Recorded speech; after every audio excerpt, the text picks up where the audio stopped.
Hi, I'm Dave Barnes. And I'm John McLaughlin. And welcome to Dadville. Dadville is a podcast where we talk about life, love, and the pursuit of awesome dadding. It's funny thoughts and deep talks. So please, enjoy your time here in Dadville and enjoy this episode with... Dave and me. John. Dave. John. Wait. Dave. John. Yeah, that's fine. We can move on. Okay. we nailed it, I feel like. Hey, question for Yes. you. What would it take for you to Shave my your head.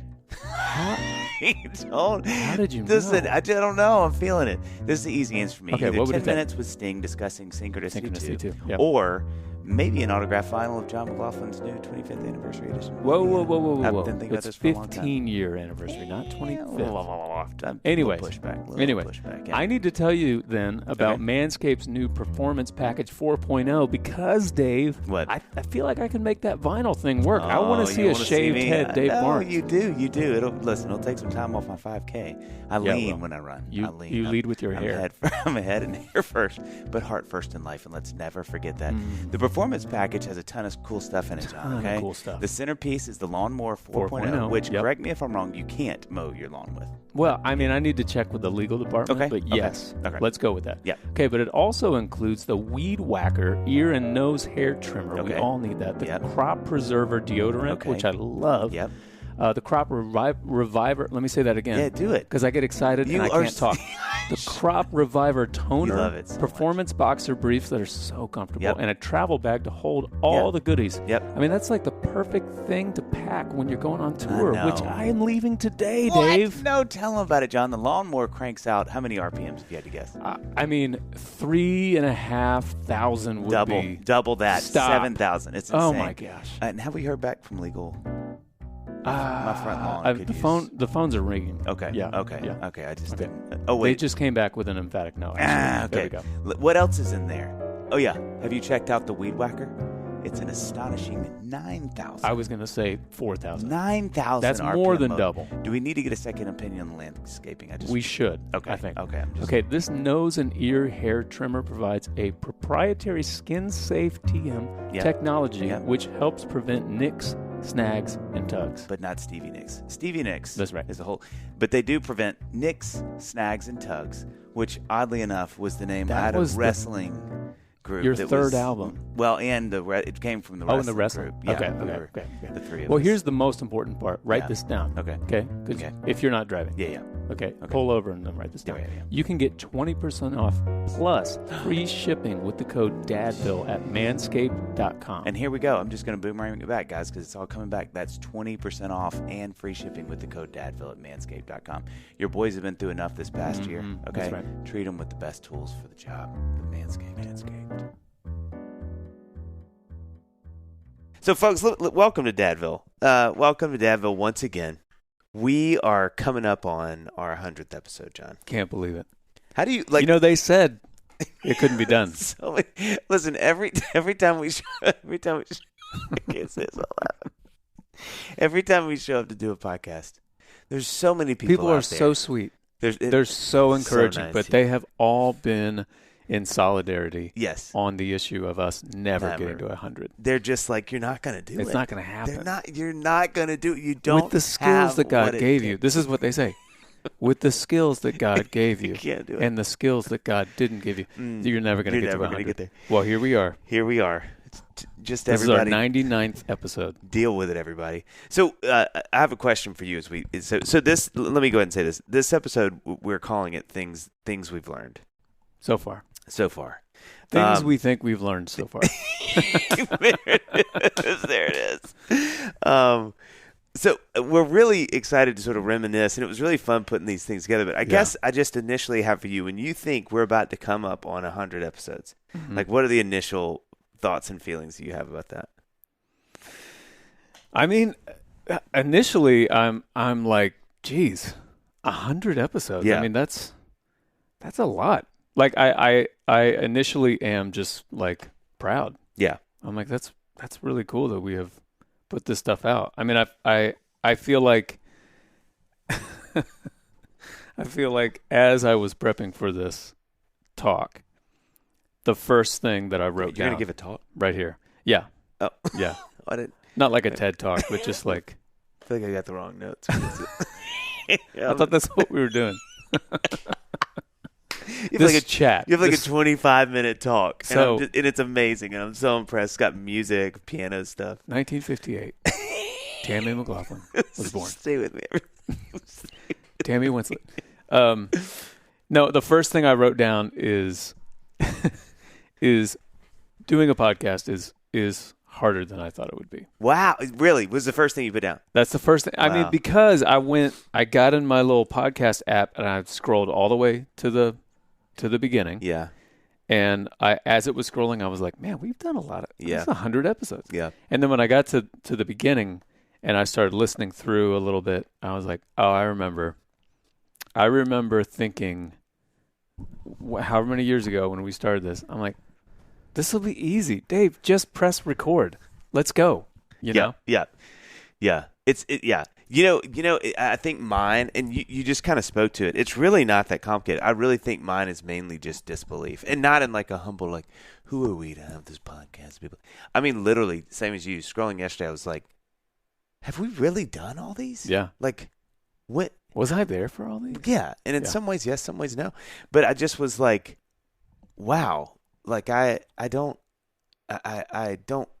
remember them. Like once I see them, I'm like, oh, of course. But I'm like, they haven't registered or something. The amount, right? And for how long?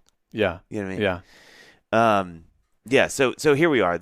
We're just going to kind of chat through. And I mean, I had a much longer list than I thought. Not that I didn't think I've learned anything, right? But I think sort of looking at. I some ways that we both talked about sort of triggering some of these, memories or things we've learned is, like we said, looking through the list and kind of who we've had on. And then I actually had notes I'd taken during some of the podcasts because somebody would just say something and I would kind of type it down. That is fair. But I'm glad that you did it for our purposes today. It was a risk I took, and it's paying off right now, not in the moment. You're thinking of future episodes. That's what I'm thinking. Well, and I feel like I had my list of things in my head that of these, almost 100 episodes that we've done, my little brain can only hold so much advice. Right. But I have the ones that I remember off the top of my head that are kind of always with me. You know what I mean? Right. And then there's a separate list as I was prepping and kind of going through and be like, oh, that's right. I remember, so-and-so said that thing. Yeah. That kind of thing. Yeah. So start us off. You want me to start us off? Yeah, come on. Okay. Well, I'm going to start us off with the one. This was I think it was our third or fourth episode.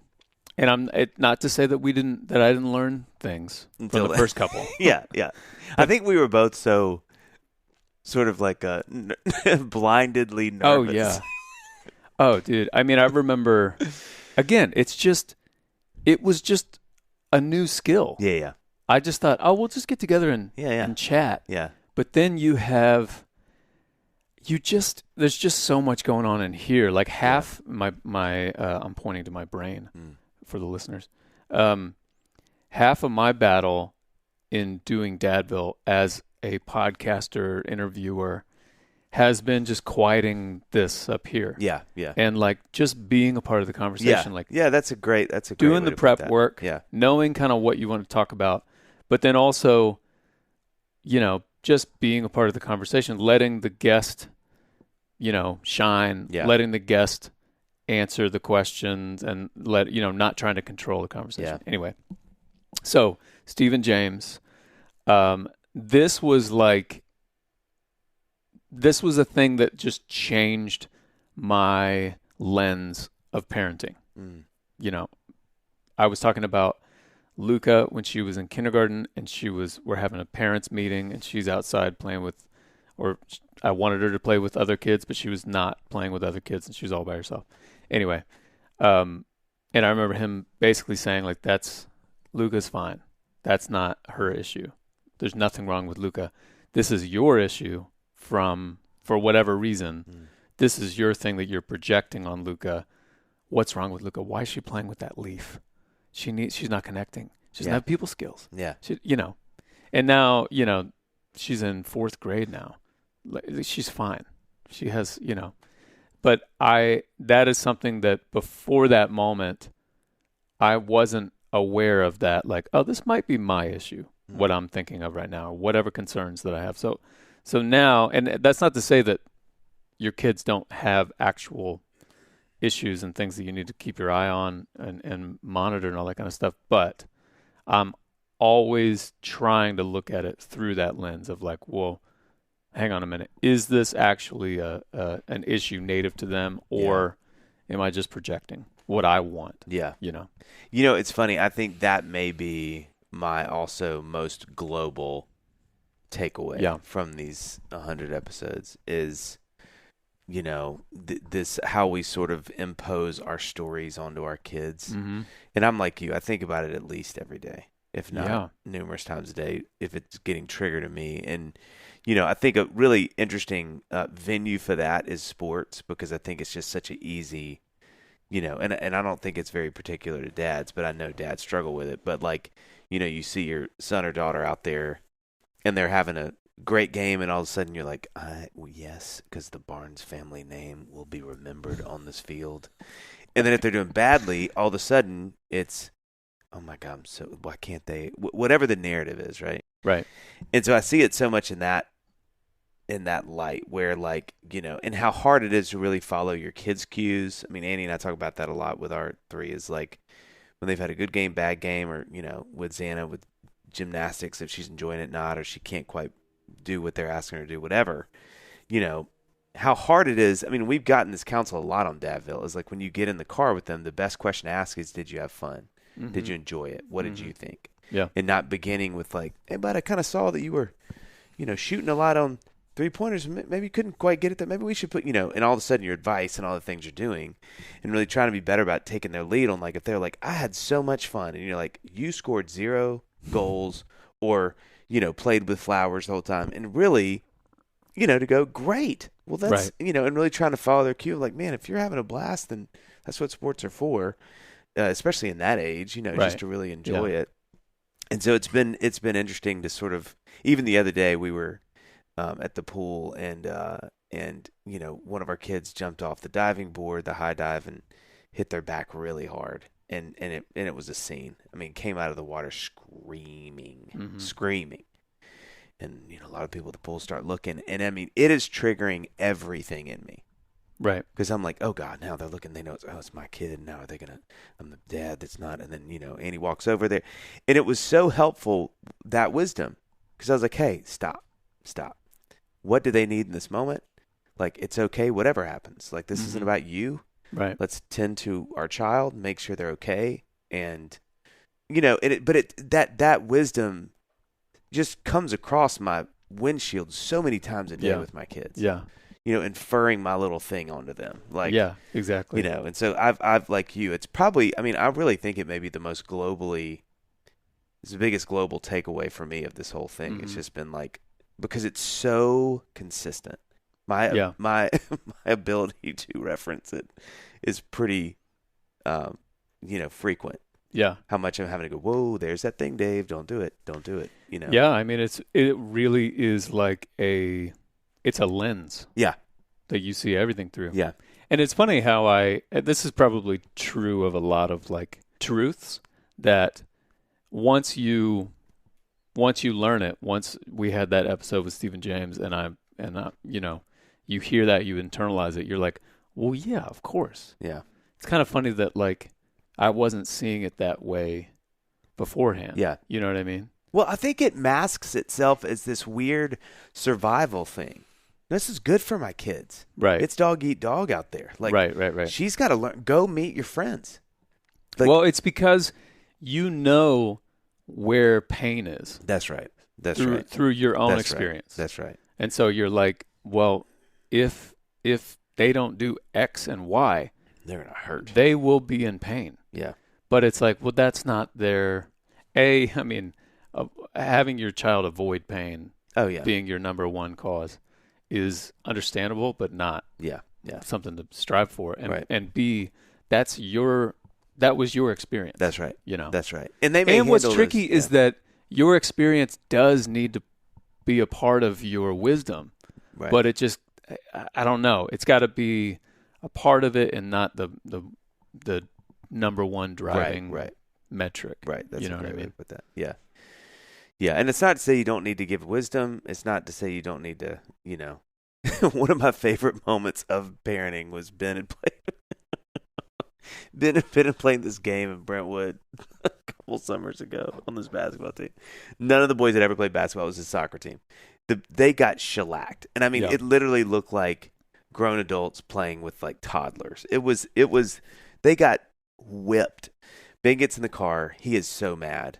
And I'm like, this is a parenting moment. Okay, you know what Stephen James said? I was like, so Bud, how did it go out there? And he's like, it was miserable. It was awful. And I was like, well, but you made some good passes. And he literally said, Dad, and I looked him in the rearview mirror and he said, it's not helpful for me when you lie about how that went. Mm-hmm. And I was kind of like, oh my God. And he said, it helps me more if you'll just say it's terrible. And because it was terrible. Yeah. We're thinking, I'm following your lead. And I said, okay, man, that was really bad. Yeah. He was like, and I thought, isn't it interesting that they still, like, he was sort of helping me know how to negotiate that little moment. And it was to say, hey, it helps me more if you'll just be like, that was terrible. And some kids would get and be like, I just don't want to talk about it. Let's say it was good and move on.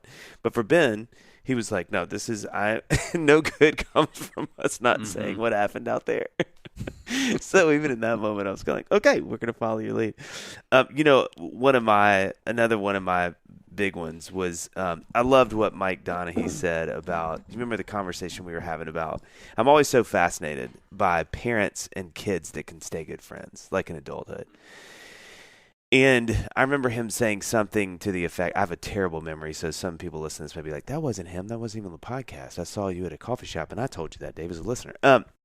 But, so a lot of these you may have to have a little bit of an asterisk because I may get some of these details, exacts wrong. But he was speaking about that same thing. And he was kind of like, he said some consistency. This may have actually been after we stopped recording. I'm not even sure it made the show, but it may have. But he just said something to the effect of like, every time he sees, wow, these like adult children are close to their parents, he asks the parents, he's like, how did y'all keep this culture like this? And he said to some version of the same answer is always what they say, which is just we just always paid attention. So if they had something going on and Dad, we would, yes, what is it, bud? Hey, look at this Lego. Oh, that's a cool, let me show it to me. Like, Dad, I have this thing. It's like we just paid attention. And I was like, it's such a simple piece of advice, but I think about that so much because for me, it is so hard to do because there's a million times a day where a kid wants your attention. Oh, yeah. And especially right now. And I know that's going to change. I mean, it's probably going to flip on its head in here in the next 5, years with my kids. But like right now, I mean, Annie and I laugh. Like Sam probably says our names. If he can take your name in vain, he's doing it. I'm pretty sure at this point. But I mean, it's just Dad, Mom, Dad. And you're just like, good gosh, man. Yeah. It's like, okay, what is it? Yeah, did you see it's the Chris Farley show. Like, did you remember? And you're like, yeah, but okay. And then it's Dad, what? Mm-hmm, yep. So, but I'm like, hearing him say that was really challenging and really helpful because I thought that would be amazing. And they need to understand the world doesn't revolve around them, which right. But at the same time, but at the same time, going, that would be pretty powerful as a kid to think that your parent was always leaning in, going, "What are you doing? Well, yeah, show me what that is." Well, there's that side of it. The way that there's your kid observing that they matter and they're important. Yeah. Again, with the boundaries, but also it's like, I mean, there's so many issues as we have talked about over these 100 episodes. Like, it's complicated, and a lot of times there is no clear-cut answer. I mean, when we have David Thomas, mayor of Dadville, on all those times. Do you have to say that? Yeah. It's contractual? Yeah. Oh, I didn't. Yeah, he kind of like... I didn't open that email. Yeah, he let me know. Okay. It's not like he can come in and say some blanket statement for all situations, of course. Yeah. So, really, the only shot you've got is... And because people are so complicated, the only shot you have is you got to just know him. Yeah. Yeah. You got to know that and pick up on those little subtleties. Like I can tell when a cry is kind of here I can tell when a cry is a real cry. I can tell when a cry is like out of control. Yeah. Something's wrong cry. You know, you just Just got to knowing know. those things. You just got to be you know, around. it's funny. We don't ever change. I mean, I think like I'm 44 now, and I can tell with you. I mean, that's who I was referencing. you know when I've hurt myself, when I've skinned my knee, and those darn scooters. No, but like even as a grown man, like there was a soccer game on, which I love soccer and love Arsenal, and my dad and I were sitting there. And even as a 40-something-year-old man, it was a couple of years ago, he was sitting watching the game. He's like, all right, tell me what's going on. And I was like, well, this guy, he's from Brazil. And he's like, okay. And I was like, isn't it amazing that even now I want my dad to be interested in what I'm interested in? Yeah. Like it just never changes. There's a lot of dysfunction that can happen and things but your heart is still always going to be that. It's always going to be oriented toward your parents. Yeah. Even in the most pain. It's just a God-given desire to be close to your parents, And so I think, if I'm like that now, I mean, imagine how our kids feel. And I remember how I felt. The minute you sort of feel the attention of your parents, you're like, whoa, this is heavy. Like, And I can tell when, like, if we're watching a movie or something like that, I can tell when my daughters, if I laugh at something, it's like, and I remember when I was a kid feeling that way with my parents. Like, if they laughed at something, I was just like razor focused on it, and then I would etch it in stone in my brain. Like, okay, they think this is funny. Yeah. And not even really knowing exactly why. Yeah. But you're just like innately just. Yeah. Well, even like we've been watching all the Star Wars movies, and my kids, like, I've seen these movies, some of them, gosh, numerous times. But I'll just pick up my phone and, because I'm like, oh, I've seen this scene. And Dad, watch. And I'm like, oh, okay, sorry. Yeah. I'm like, isn't that interesting? Yeah. You want to be in the same moment. Yeah. With your parents. They want them to be with you. They want you to pay attention. Which, in the car after that game with Ben, I think that's the same version. That's a great That's word. like, don't make me feel lonely in the Yeah. truth here. You're gonna run to like rosy colored optimism. That's like, a great way to put that. Yeah. Look at you. Thanks. Golly. I'm a podcaster. Jon is the best, and Jon is the best, and nobody's better than Jon. Dave's great too. That was a letdown. I'm not gonna lie to you. But you're great. Well, the best. I wanted to be the best for a minute. You know what? I'm gonna let that fly. Can I tell you something I've been thinking about? Please. I have this new stand-up bit I'm working on. Okay. And give me your opinion, okay? I mean, look, we're neighbors, we're friends, we're award-winning podcast hosts. I would be offended if you didn't ask me for my opinion. Here goes. Okay. Can we talk about notifications for a second? Who actually leaves those on anymore? Well, besides that kind. It's good, Dave. It's good. Might need a bit more workshopping, but however, the sound just reminded me of what it's like using Shopify, which I have used for years and years, an all-in-one commerce platform. A bit of a stretch, but I'll go with it. Shopify makes it simple to sell from anywhere, even on stage at an open mic when only your family and 2 friends from middle school showed up. Wow, that is... And you still may think about that every now and then. That is oddly specific. I feel like we should move on. Okay. Yeah. Look, whether your thing is erasable ink notebooks or recipes for black pudding, start selling with Shopify and join the platform that is simplifying commerce for millions of your favorite businesses worldwide. Shopify has all the sales channels sorted so your business keeps growing. From an in-person POS system, and you always ask about those, Jon, to an all-in-one e-commerce platform, even across social media platforms like TikTok, Facebook, Instagram, MySpace, and FaceSpace. Have I ever told you that I've never made a TikTok? Wow. Never. 40 years and counting. Your disdain for social media will keep us forever young, Johnny. Well, I'll tell you what I don't have disdain for is Shopify. I've been using Shopify for like 15 years, Dave. Wow. And every time I hear that little ding on my phone, you start to salivate. Love it. Yeah. I love it. When you're ready to launch your thing into the spotlight, do it with Shopify, guys. Listen to Jon. The commerce platform backing millions of businesses down the street and around the globe. Sign up for a free trial at shopify.com/Dadville, all lowercase. Go to shopify.com/Dadville to start selling online today. That's shopify.com/Dadville.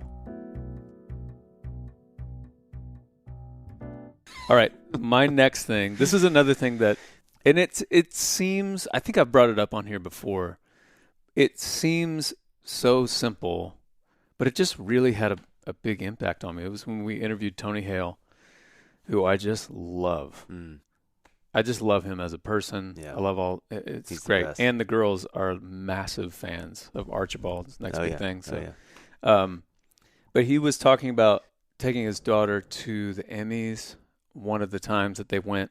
And and he just said, like this can be important and it can also not be important at all at the same time.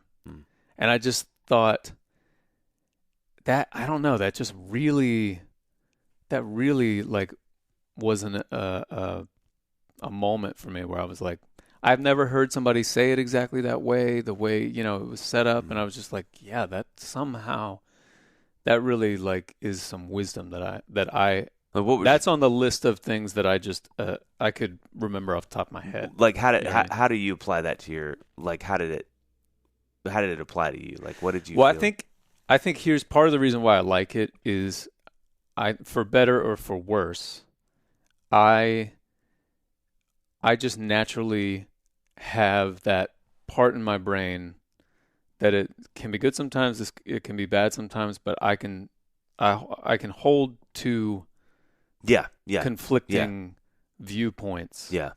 And I often find myself stopping there and just being like, I'm not a very black and white person and see something and be like, well, this is the right thing next, So I think that's probably why I kind of liked the way he packaged that truth. There's probably another way to say it that maybe could be packaged in a little more black and white way or whatever, but I just liked when he said that. I was like, yeah, I think that helps me as I am trying to be live an examined life and be self-aware. And in this time in life, I mean, you and I both know this, having kids the ages that they are, like, we're in the thick of it. Yeah. And we are constantly prioritizing things, and there's only so many hours in the day. And at the same time, we're constantly having all these moments where we're trying to sort of make sense of all of them. And I think it sort of like calmed me down and be like, hey, as you're trying to be like, I don't know, is this important? Is this not important? Is this a big moment? Is this not a big? It can be both. Yeah. And that somehow just sort of like, calmed me down a little bit. Yeah.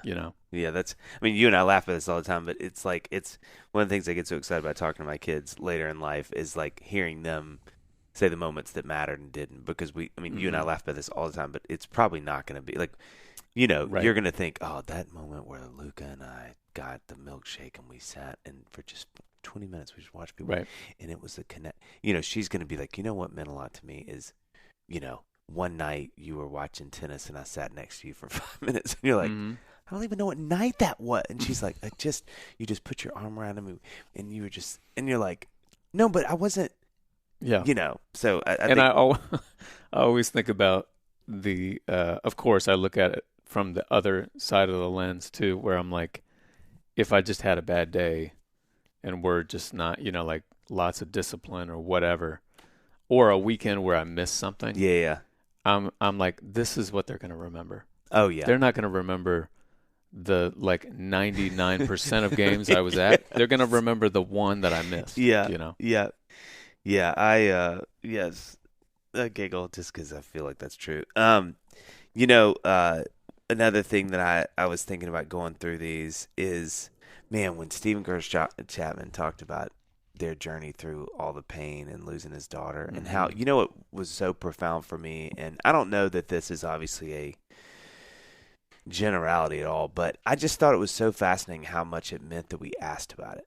You remember how much he talked about that? And I think, like, I've found it's interesting. The reason I thought about it again is Annie saw a friend the other day who'd been through a really hard thing, and she asked about it, and she didn't know if she should. And that friend said the same thing. Yeah.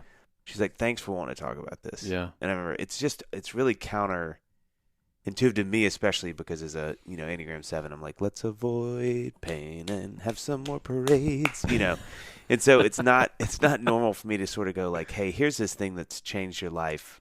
in so many ways. Yeah. Let's talk about it. Like, how are you doing with that? You Right. know? But to hear him say, man, it's really helpful. I was like, woo.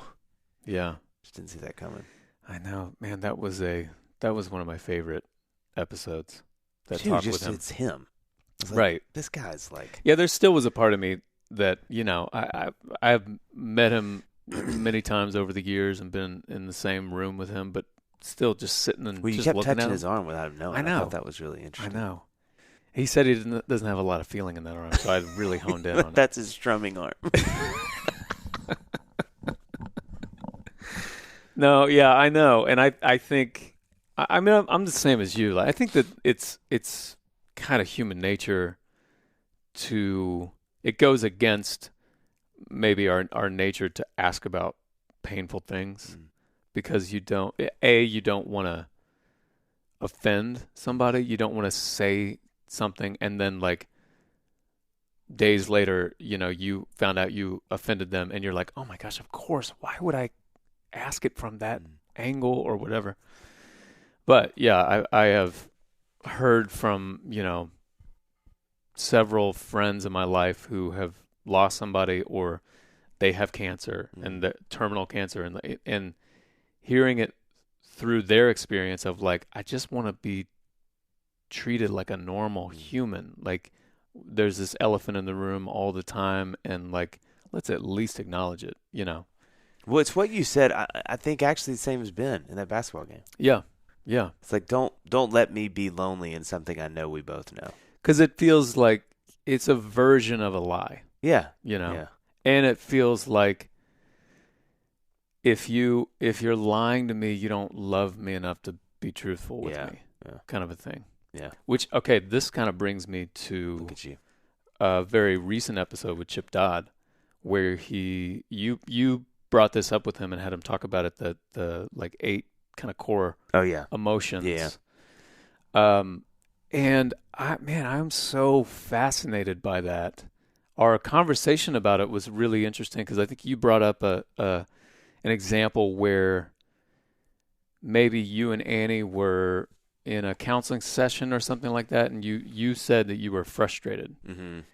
And whoever it was, Steven or someone, was like, well, that's not, like, look at the emotions. Frustration is not on that list. Yeah. And, maybe it was like ultimately sadness or something like that. I just think, and that whole thing is something I need to read up more on what Chip has written about it, because it seems like such a more truthful and efficient language, that would enable somebody to be more empathetic to people by using those 8 emotions. So I guess this one has like a little asterisk next to it because it's like, it's not really something I've learned. It's just something I heard about because you guys were talking about it and I want to learn about it. Yeah. You know what I mean? Yeah. It's really, and I know we talked about it with Chip, but it's so true. And I've seen this with Annie and I in our marriage. Like when one of us has the clarity in a disagreement to say, I'm just really sad. I don't know anything that changes the trajectory of a conversation quicker than those words. Yeah. Because you can't argue that. Yeah. So it's wonderfully disarming. It's really frustratingly if you're not in a good Which headspace. kind of is probably half of marriage counseling is like etymology. Like, what does a word mean? Don't say you never. Don't say you did this. You say I. Sometimes you do this, and it makes me feel. Yeah. Which kind of is a joke sometimes, but it's like it's so true. It's the words are powerful. Yeah, I mean, because sad or lonely. I mean, too. I think what's so beautiful about it, again, which we talked about with Chip, is not only does it just changes all of a sudden, hopefully the weapons just sort of drop. Right. But 2, it's such an inviting, the vulnerability if hopefully it's inviting, but it's also just so like it calls in with you and your spouse or whoever you're in this disagreement with, it just changes your heart.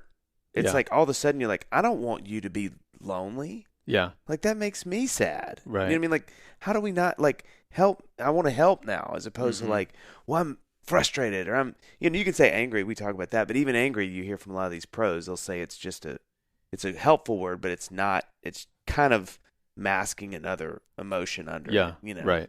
And so, yeah, I think to your point, it's really helpful. That they really, I mean, you know, David and Sissy at Daystar and Sage Hill, you know, Steven and Chip and all those guys, I know they really lean on those with kids a lot because, like, man, if you can get your kids to understand that stuff early, where they come in and they're angry and why are you so okay? What happened today? Well, they left me out at the playground. It's like, okay, so how does that make you feel? And I was like, well, lonely. And I'm like, okay, here we go. Like, and sad. Okay, sad. You know, Right. Sure, you were angry and that's okay. But like, what caused the anger? And then it's like, well, then we can really talk about why were you sad and what does it feel like when you're lonely? So, yeah, you're right. Those things are they're just unbelievably clarifying. Yeah, You just feel like all of a sudden we're having a different conversation in a drop of a dime because which is fascinating. Why? I don't exactly know why it has the power that it has. You know, like hearing. yeah, If I heard Amy say, "I was just annoyed that Yeah. X, Y, and Z," you know, like then it sort of depends on the headspace that I'm in, how that's going to hit me. But if she said, "I just felt lonely when," I don't. Why is that? Why is lonely? I don't know. Maybe it's because annoyed is such a malleable word. It's individualized. Like, well, what annoys you that doesn't annoy me. Yeah. Or like the thing that I'm doing, I didn't even hear that. Whatever. Lonely is a pretty. I don't know. That's a pretty like foundational. Like that's the end of a thought. Yeah. I think Maybe. too that I think some of it, and I don't know, so we should ask Chip this because he would know this immediately. But I think some Chip of it, is listening right now, being like, God, he's "Oh, yelling guys, in his no. car. No. I think for me at least, it's those are on the offense. You know, they're aggressive in a way. It's sort of like they're coming at you, and those other ones are just vulnerable. They're just like, you know, they're just naked. It's like I'm not coming at anybody. I'm actually doing the opposite. I'm inviting you into my pain. It's not I'm pushing my pain at you. You know, so I think that's why those words are so fascinating. Is because they're invitations into my vulnerability. Yeah. You know, it's not frustrated where you're like, well, yeah, I'm frustrated now. Why are you frustrated? I mean, I'm frustrated. Right. You're like, I'm annoyed. Well, I'm annoyed. You know, it's like, I'm sad. It's like, okay, well, now we're dealing with a different thing. Cause, Yeah, I wonder if it's like... I mean, I think those things can be used that way. Like, I'm sad. And like, okay, that felt a little weird. You look mad. Like, when you say, like, I'm annoyed, I agree with what you're saying. It's like, it's combative. Yeah. It's, I am this not naturally, not for any other reason but you. Yeah. You made me feel like this. Yeah. And maybe like lonely, just to hone in on loneliness, is something that I couldn't make Amy feel lonely by just doing the thing that we're talking about. You know what I mean? And I don't even know if, stay with me. I feel like maybe there's something about that lonely, somebody saying I feel lonely, where you're like, okay, we're talking about deeper things that are caused by other things. It sort of takes some of the blame off of the other person. Yeah. And there's a narrative, and it's not symptoms. Yeah. It's actual. We're talking about root things. Yeah. Anyway. Okay. Quick side. Yeah. Is there any moment? I'm already giggling. That laugh right there. Is there any? I don't know if I can read this question because I know your answer. Is there any moment you would change? Oh my gosh. or question you wouldn't have asked? Yeah. When I got to that episode, I skipped over it. I was like, I can't listen to it. Let me just say before you answer, this has sort of become, if we have folklore around this podcast, or like legend, or like a moment that sort of has lived in infamy. Infinite infamy. which is like infamy and infants. It's tiny little You infants. can buy that.com, anybody. No, but infamy. It's kind of this one. This one just, it makes me laugh. I'm glad it makes you laugh. Would you please so share Ted with Danson, sorry, Ted, Thank you for coming on the podcast. Legend. This is a good example of like if this happened now, on our 100th episode, if we were interviewing Ted Danson versus whatever he was, episode 8 or something like that. There's just too much going on in my head, and I had researched all this stuff, and Ted was like one of our first couple 2-3 big celebrities. And I found a site. I'm still perplexed by this. I still don't know what happened here. I found like a legit site about, it was like an article about Ted Danson and his daughter, and his daughter wrote and directed some movie, and Ted was in it, and I was like, oh my gosh, we could talk about that for 30 minutes. I mean, there we go. So I write that down, and then he's talking about something else that I just like perked up because I'm like, oh my gosh, he is teeing me up for this. Here we go. Perfectly. And I was like, well, then you must have felt so great when you did that movie with your daughter that she directed and you started. And he was like, well, that didn't happen. And now I would have laughed, I think, at the absurdity of how I teed that up. Yeah. So, like, but in the moment I was like, but no, it had to have happened. Yeah. I found the website, Ted. Yeah. It's on the internet. Yeah. And I was like, well, I'm talking about I think I said the name of the movie, The Hours or something like that. And then I was like, okay, take a second. You think that you're right on this? And you think Ted's wrong? You think Ted forgot about this? Oh my gosh. John. Hey. John. What? John. What you want? John. What you want, Dave? You ever start reading a book and just get lost in the pictures? Oh, totally. Right? I just started reading books with more words than pictures like 4 years ago. So Listen, Dr. Seuss for life, bro. Okay? I love him. Anyways, we should tell our listeners about another incredible line of books from Wolfbane Books. Tell me about it, Dave. They are using the power of story to form the hearts and minds of kids. Okay, on the count of 3, let's say the name of our favorite book. Ready? Okay. 1, 2, 3. The Story of God with Us. I knew it. I knew it. How great are those illustrations by Aidan Peterson, son of Andrew Peterson, Dadville, Illinois, and Stephen Krotz? Yeah. They're so good. It is, I can't tell you. I think one of the hardest things about buying books that you want your kids to enjoy is how they look, because obviously that is the first way that they encounter them. And these books look amazing. I literally got mine out of the mail and started reading it immediately because of how As you're walking back to the house. That's right. I mean, they're a pretty ambitious piece of work. Yeah. If you look at those illustrations and the story, it follows God's relentless pursuit to be with his people from creation all the way to new creation. What sets the series apart is that each book allows you to trek through the whole story of the Bible in one sitting, tracing an important theme. Also, and this is important, they are not Christmas books, so no need to have gentle snow be falling when you order these books. You can do them anytime. You can, if you want to order it that way, you can. We're not saying don't let snow fall on you. No. Listen, between now and Christmas, use the Dadville code for 20% off. That's 20% off. That's Dadville, Dadville, to get 20% off today. Which I think some of what makes me laugh so hard is one, it's just so... It's not like you did anything wrong. That's not what I'm saying. But it's so unlike you to double down like that. So I was getting a weird, sick joy from being like, wow, John's really, this is the hill he's going to die on. And then, no, I don't think, no, well, Ted, it said here, she was, pretty sure that's not. Oh, my gosh. I mean, we laughed so hard about that afterwards. The thing y'all don't know, too, is when we did that interview. You laughed about it. Yeah, touche. You lost sleep, but we couldn't see Ted because he had a thing over his camera. And so that was also adding to it, is we couldn't see him like smiling, going, because then it would have been right. And I'm sure he was, but there was a little mystery around, like, is he kind of like, yeah, what's happening on his side of things right now?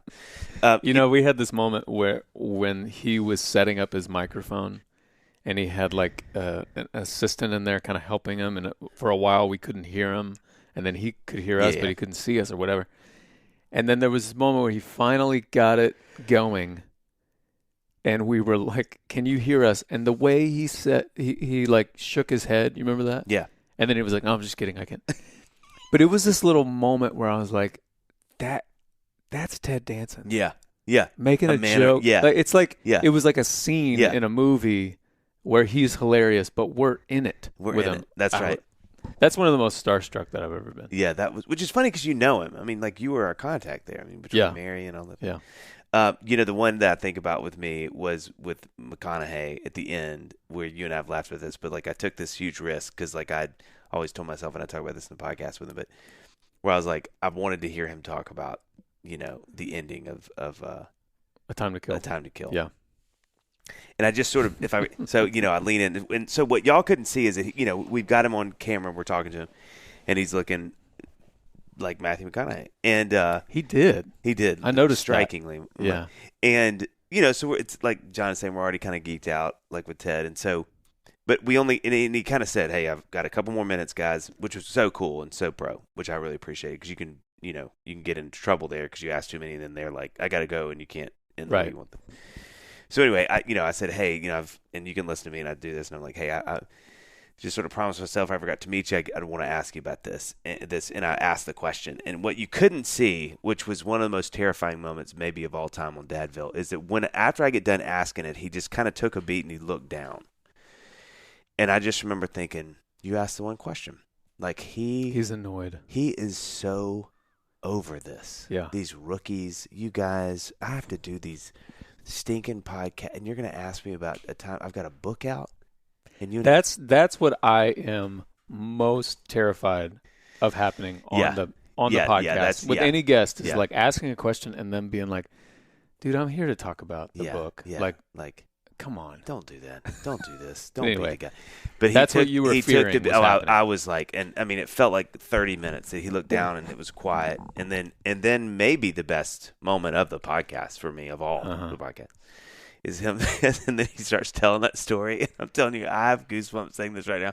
I had it then, and he's like, I remember waking up that morning, and I was like, oh my God, it's happening. It was a cold morning. It was exactly. Like, it was here we go. I couldn't have. I mean, it was not even like he delivered. It was like I had hired him to come do this at my birthday party. He delivered. Do you know what I mean? It was, but it started very, very. He was really, really great. He was. So I remember great. listening to a couple interviews that he had done. I wanted to hear the most recent interview that he had done. Yeah. Because I just wanted to know what's kind of the vibe that he's in right now, And he was so, so great. Really, really present. Yeah. Yeah. Gracious. And he laughed. There were several times where, of course, we're looking at, intently looking at him to be like, is he enjoying this? That was a real laugh. Yeah. That was a real laugh. Yeah. Okay. Yeah, which doesn't feel. I mean, we laugh, but doesn't it feel like? I mean, do you feel better than when somebody like that laughs? No, you're like, there's nothing better than that. See, Mom, see Mississippi. It's the same as I'm using this analogy because I was listening to the David Thomas interview earlier today as I was prepping, where we were talking about basketball. But it's the same as when I was a kid and played basketball, and I was like, if I can just make one shot, gosh, it's the best. Then I can be like, okay, I made a basket. Now I can play the rest of the game. Yeah. It's like when you make, and that's how I feel on stage. Yeah. First laugh. I kind of have to make them laugh once, then I can kind of relax and then we can go. Yep. Yep. Okay. Another thing I've learned. You know what really thumped me? Hearing on Momville when Amy and Annie talked about Mother's Day. Oh, yeah. I feel like we got let behind the veil in a way, like of them talking about how hard Mother's Day is, but not necessarily but just like they've got to do all the stuff for their moms and the mother-in-laws, and I was like, wow, did I not see that coming? That I've thought about that so much. That's another one of those. Yeah, and I had known that for years, but I remember that being I remember all three of y'all looking at me the same way. Right. I love watching you learn.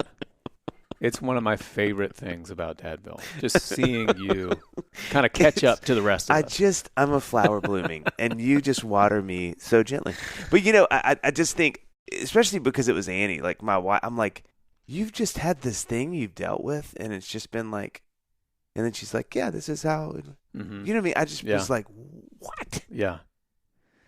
Yeah, and it feels so like such a different experience than Father's Day. Yeah. Oh my gosh. There's just such less expectation. Sadly, it's true. Which is kind of sad. Yeah. Okay. One of the other ones that's on the list of things that's top of mind that I could bring up at any time was when Miles Adcox said, it's not about the rip, it's about the repair. Oh. Love alliterations. It's nice and simple. Yep. I can remember that. And it probably stuck with me because, of course, probably like any parent who's paying attention or is self-aware, like that, that's helpful and hopeful. Like I need to know. And can you give some context to that for people who didn't hear that episode? So I forget how we asked him about it, but like, you know, where it applies to my life on a daily basis is I'm messing up every day with my kids. Like I raise my voice sometimes, and I'm like, that wasn't necessary. I shouldn't have raised, I hate raising my voice like that. I hate disciplining. I hate, where you just kind of mess up. And to hear Miles say, it's not like, yes, that rip happened. Like, we are parents, and we will mess our kids up. Yeah. In little tiny ways, and hopefully not, but some big ways. And it's not about the rip, it's about the repair. And then I think he went on to kind of talk anecdotally about, situations where, he gives an example of how the repair has healed, and then the relationship is better for it, all that kind of stuff. Yeah. That was that's another one for me. I mean, I'd forgotten about that, but I think on a subconscious level, I'm so much more committed after being in this, doing this podcast and hearing that wisdom to like asking for forgiveness. We talk about that a lot on the podcast, but like making sure the kids know that I'm sorry, that I'm fallible, that I mess things up. And it really is remarkable. There are times where something will happen that I really feel like, man, this has got to be one of the reasons they're going to counseling, and it may be.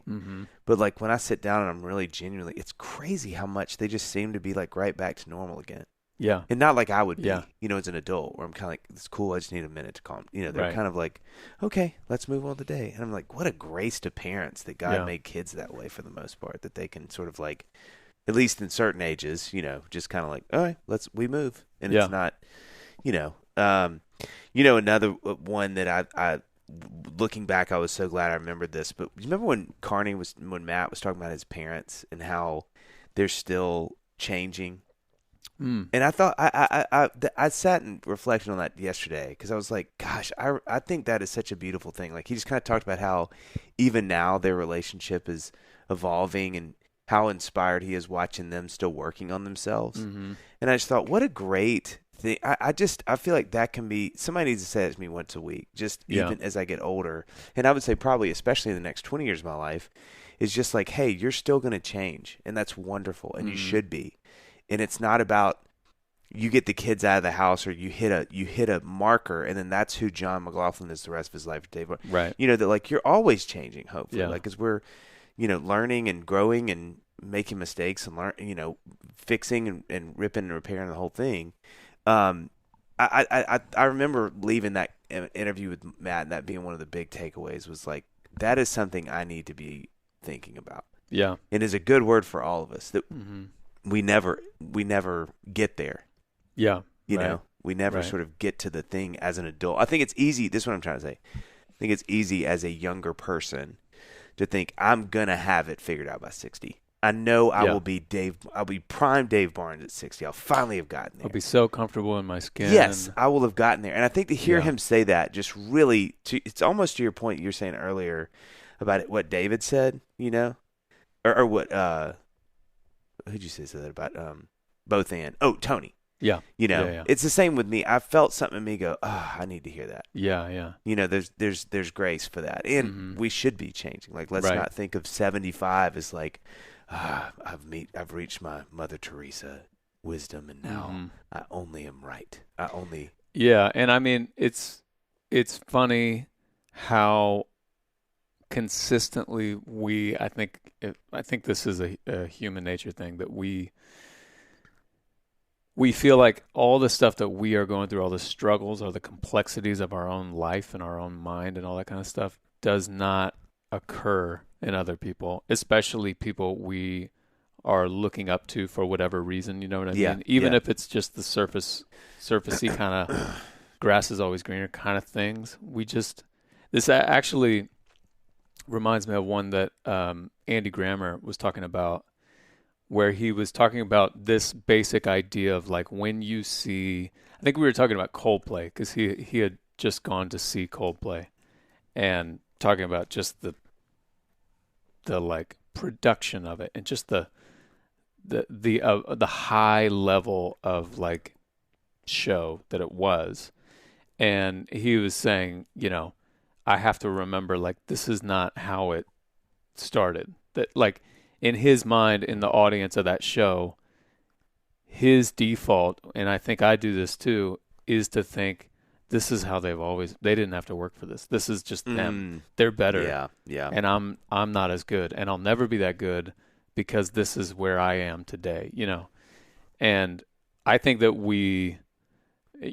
that example is about a show, which can kind of, in the grand scheme of things can seem like a trite example, but I think we do it with everything, like you see some other couple and you think they have arrived.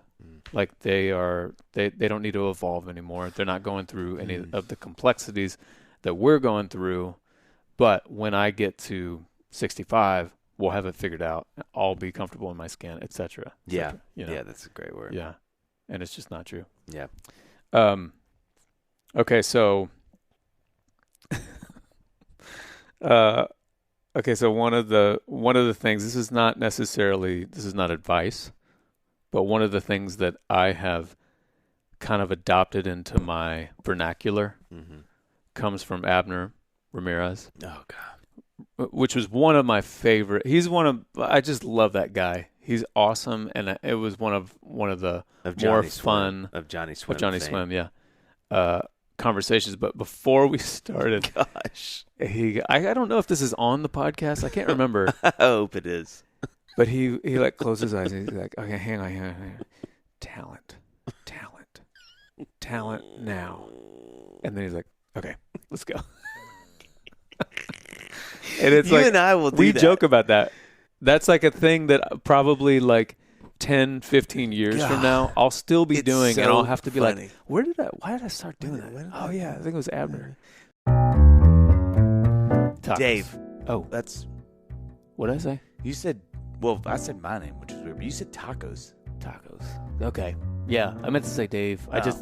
Sometimes I just sit around and I think about tacos. Oh, actually, that tracks. That's a worthy task in my opinion. Well, yet another worthy cause, Dave, while we're on the subject, is world hunger. Ooh, and what better way to fight back than with craft tacos? If I've said it once, I've said it 1,000 times. John, I've heard you say a lot of things. Yeah. I've never heard you speak the truth more clearly. Okay? World hunger is the world's greatest solvable problem. Yep. And you can make a difference with your business or career. Tacos for Life is a taco shop on a mission. Yep. For every taco, rice bowl, salad, quesadilla, or nacho sold, a meal is provided to a child in need. John, we're looking for 2 types of people. That's right. Can I tell everybody about Please. them? Okay, to join us in the fight to end world hunger, 2 types. Here we go. Whether you are 1, someone looking to invest in a business that makes a good return while also making a difference in the world, or 2, you are someone who wants to run a restaurant where you can be proud of the food you're serving while also doubling down on the impact you're making. We can help you. How many tacos do you think I could eat in one sitting? I feel like I could eat like a dozen 3 plus another half taco. Oh, that's very specific. Yeah. And gets respect from me, okay? And I would also say with something like that, I bet you they're putting up a statue of you somewhere. You know what I mean? I feel like that would warrant just a to statue. Honor you, Yeah. Do we need to get like the Pro Eater League on the phone for something like that, just to kind of honor?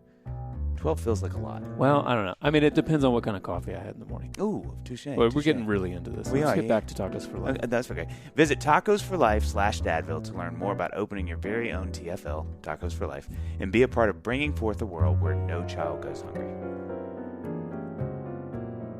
So it begs the question, which I can go if you need a minute to think about this because I've got mine queued up and ready.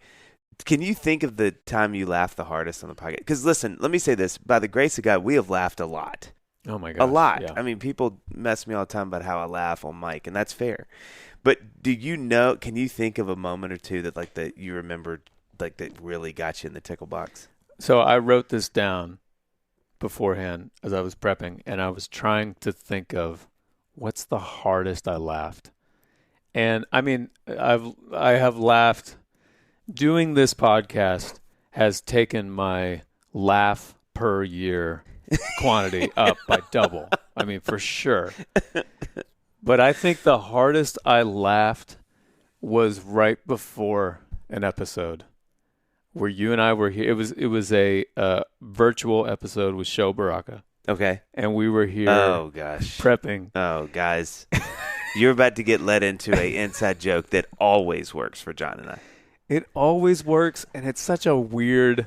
It's so our humor distilled into just its finest form, which is usually wildly unrelatable. Exactly. And that's what, like, take all your expectations down right now, because this may not...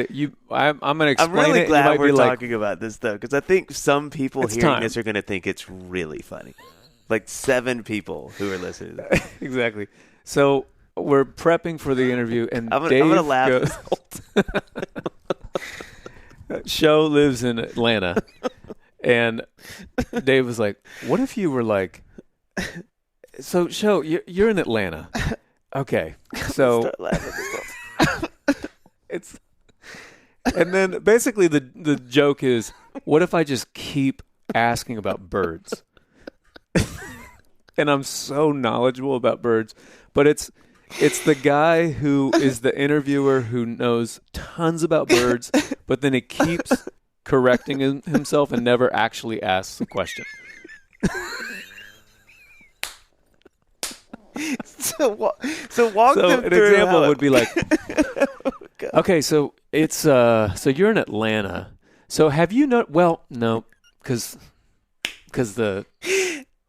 I mean, you're probably seeing, oh my gosh, I mean, you're seeing red-breasted thrushes, yes, finches. I've got to be. Well, no, John, because of the migration. Oh my gosh, woodpeckers.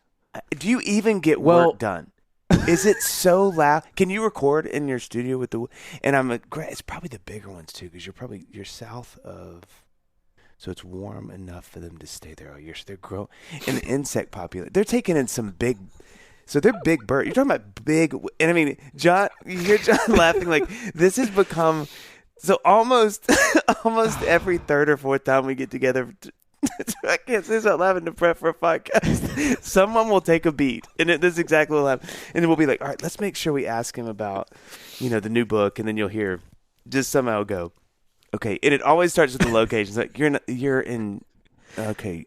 So you're in San Diego. Gosh. So and then then there's a pause. This is always how the joke goes. So you're in San Diego. Okay. No. So you got the ocean. So are you dealing at all with mocking? I'm sorry. Why would I? Okay. So you're dealing. What's coming off the water there? Are you seeing a lot of? You're gonna have a lot of fish. Okay. So obviously seagulls. I mean, we don't have to talk about that. What would the? Now stop. What? No. So it's just this has become. If there's any gift that God has given us other than wisdom, it is this joke, because it never doesn't work for me. It brings me to tears every time. And I honestly want to know, people listening, if you get this, if this is funny to you, let us know. Yeah, please. My guess is no one. Yeah. People are listening right now being like, I don't understand. What's the joke? I think what it is, in its best iteration, it would be set up this way, and then we can move on. It would be, you're in the middle of an interview, and it's going pretty well, and then one of us, somebody goes, yeah, and that's why, we shot a lot of the movie in Winston-Salem. And then this exactly what we have. Winston-Salem. Oh, gosh. Okay. And it was October? And then both of us. October. Okay, so it's not cold. You're not talking about dew. No, there's probably dew on the ground. So you've got three. Let's go ahead and knock out any. I mean, we're not even going to start. I mean, your robins. Sparrows aren't. We're talking hundreds of miles away. Give me a break. Okay. Then we Blue Jays. Oh my God. What is this? Kentucky? No, Dave. Cardinals. Okay, last thought. I think my favorite thing about it is the self-mocking, the self-judgment It's how mad. that's happening. It's how mad you get it. Redbird, Dave, I'm sorry. Oh, my God. If you don't leave, that is ridiculous. This isn't northern Boise. Good Lord. God, we're Winston-Salem. Jeez Louise. Oh, man. So that has become, that is like a great gift. So, you know, what I was thinking, I think two of the funniest times for me on the podcast have been, one, when we did a couple episodes ago when we talked about Home Depot. I think that is just when it was just me and you. I got so tickled. I almost couldn't pull it together. Like I was dangerous. The other one, and I'm going to laugh talking about it, when Tony Hale talked about swimming in his swim meet. Oh, that I will frequently think about that and just start laughing by myself. Like just that, because I can't shake how how funny it would be to see a kid, and it's such a clear swimming, and then all of a sudden just stop and stand up in the pool and look up in the crowd. I don't want to do I have to do what are we doing? I don't enjoy this, like the self-awareness for a kid to just stop in the middle of tons of go Tony, and just be like, the guy in goggles come up and he looks at his parents and he's standing and all the other, and so two things. First of all, just that dynamic, right? Like, Tony, what are you? Yeah, I don't want to layers. I don't want to do this. What? This is. I hate this. And then what makes me laugh even harder is to think that there's some kid who, as he's swimming, is starting to look over his shoulder, like, "What's Tony doing?" And then he stops, like, right. "Wait, do I? I don't have to live like this anymore." If Tony's not going, I don't want to go. This is miserable. And then it leaves like two kids just duking it out who want to be there, who are just like swimming.